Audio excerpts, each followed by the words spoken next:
ये सत्संग है और ये आत्मा की खुराक है, आहार है। अब जैसे व्यक्ति स्वस्थ है तो सुबह खाना खाता है तो शाम को भी उसको भूख लगती है तो वो स्वस्थ है, और यदि उसको शाम को भूख नहीं लगती है तो समझ लो उसका कोई बीमारी ने घेर लिया और कोई जबर की तैयारी है, यानी उसको कोई डिफेक्ट हो गया शरीर में। तो कहने का भाव ये इसी प्रकार जैसे ये सत्संग है, ये कथा वही है और हर एक बार सुननी पड़ती है। इन्हीं कथाओं से आत्मा जागृत होती है, निर्मल होती है, हमें प्लस माइनस पॉइंटों का ज्ञान होता है। तो प्रत्येक सत्संग में चाहे वो कथा फिर भी सुनने को हम मिलती है या सत्संग सुनने को मिलता है, हमारी जिज्ञासा जो की तो बनी है तो आपकी आत्मा स्वस्थ है। और यदि आपको ये लगता है कि ये कथा तो हमने पहले भी सुनी थी, ये ज्ञान तो हमने उस दिन भी सुना था, तो आपके मन में आनाकानी होगी। जिस प्रकार अस्वस्थ व्यक्ति को वही भोजन सुबह वही शाम होता है और भूख शाम को नहीं महसूस हो रही है तो उसको डिफेक्ट हो गया। तो कहने का भाव ये है कि उसका फिर ट्रीटमेंट क्या है कि अन इच्छा होगी खाने में तो उसके लिए औषधि खानी पड़ती है जो कड़वी ही होती हैं और फिर वो ठीक होता है। तो फिर वो धीरे धीरे रोटियां मीठी लगती हैं। इसी प्रकार इन कथाओं को 100 बार सुने और सुनने के बाद इस पर गहराई से जोर से विचार करें, तब तो सत्संग सुनने का लाभ है। तो एक बार एक व्यक्ति को एक पुत्र प्राप्ति के उपरांत उसकी पत्नी की मृत्यु होगी। उसने दूसरी शादी कराई, किसान था, उससे एक पुत्र उत्पन्न हुआ और फिर उस किसान की भी मृत्यु होगी। बड़े वाले लड़के का विवाह कर दिया था, उनके कोई संतान नहीं थी बड़े वाले लड़के के। छोटा जो दूसरी माँ से उत्पन्न हुआ था वह माँ भी मर गई और वो पिता भी मर गया उसका। अब बड़े का विवाह हो गया था तो वो छोटे वाला कुदरती थोड़ा सा बीमार हो गया।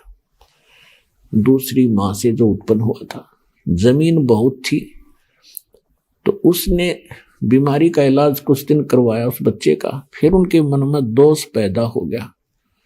दोनों पति पत्नी ने मिलकर के स्कीम बनाई कि इसको विष दे दें छोटे वाले को और सारी संपत्ति अपनी हो जाएगी। सबको मालूम है ये अस्वस्थ है, किसी को शक भी नहीं होगा। ऐसा ही कर दिया। एक दूर देश के डॉक्टर से बात की, उसने उस समय 500 रुपये मांगे और उसको विष दे दिया, लड़का मर गया। अब खुशी का ठिकाना नहीं, क्योंकि एक तो पैसा लग रहा था वो बच गया। 1 वर्ष के बाद उनका लड़का हो गया, पुत्र उत्पन्न हुआ, खुशी का ठिकाना नहीं। और उसको खूब लाड प्यार से खिलावें पिलावें, चंद दिनों में वो युवा हो गया, यानी 16-17 वर्ष का जब वो हो गया उसका विवाह कर दिया। विवाह होने के तुरंत बाद वो लड़का फिर बीमार हो गया। उनका अपना पुत्र इतना रोगी हो गया कि उन्होंने बहुत पैसा पानी की तरह बहाया। दूर देशों में जहां भी जिसने कोई वैद्य बताया, कोई जंतर मंत्र करने वाला बताया, वहीं गए। आधी संपत्ति यानी जमीन भी बेच दी और लड़का ज्यों का त्यों प्रतिदिन सूखता ही जा रहा था। एक दिन उसका पिता बैठा था, लड़का चारपाई पर लेटा था। लड़के ने कहा अपने पिता को कि भाई साहब मेरे कफन की तैयारी करो, लकड़ियों की तैयारी करो, अब मैं अपना हिसाब किताब करके मैं चलने वाला हूं। अब उसके पिता ने सोचा बच्चा रोग के कारण इतना अस्वस्थ हो गया, इसका दिमाग भी काम करना बंद कर गया और मुझे ये भाई कह रहा है। तो उसने कहा बेटा मैं तेरा पिता हूं, भाई नहीं हूं।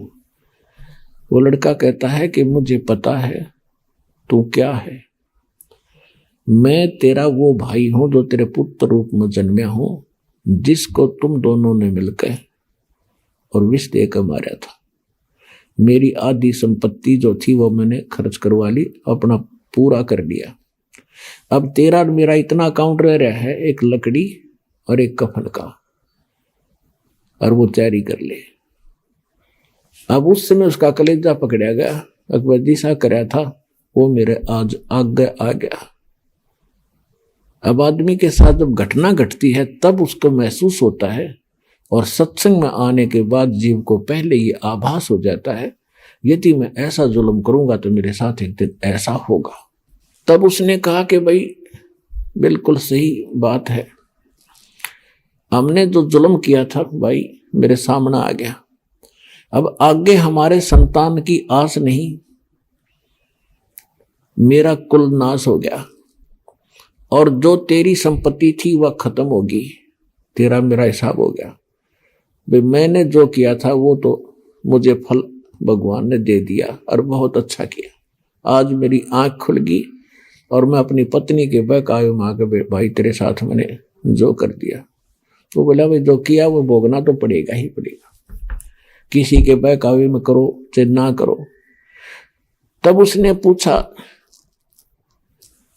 उसके पुत्र भाई कहो चाहे बाप कहो, उसने उस लड़के से पूछा, भाई जो बोल रहा था कि मैं तेरा भाई हूं और वैसे उसके शरीर से का पुत्र था, उससे पूछा कि हमने जैसा किया वो तो हमारे सामने आ गया, हमारा तो सर्वनाश हो गया, अब कुल नाश हुआ, संतान आगे है नहीं।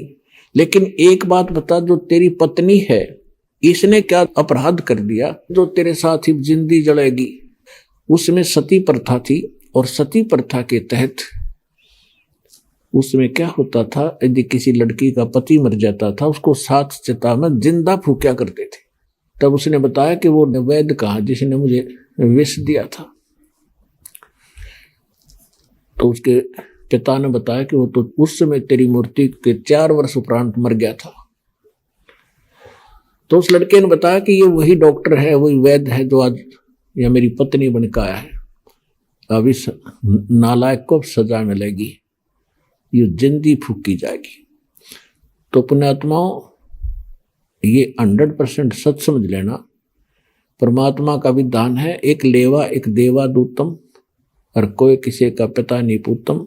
ये तो ऋण संबंध एक दूसरे का लेन देन उलझा हुआ है, अंत में सब 12 बाटा, कोई कहीं जाएगा कोई कहीं जाएगा। तो कहने का भाव यह है कि चलो ये भी आपको ज्ञान हो गया कि भी पुत्र है पुत्री है, पिछले संस्कार तो हैं ही, कभी हमने इनका ले रखा कभी न हमारा ले रखा, कोई देने आ रहा है कोई लेने आ रहा है, ये तो अब बात समझ में आ गई। अब हम परमात्मा का सहारा लेंगे। इस परमात्मा के पास एक ऐसी पावर है, ऐसी शक्ति है, वीटो पावर है, हमारे संस्कारों को अब खत्म कर देंगे।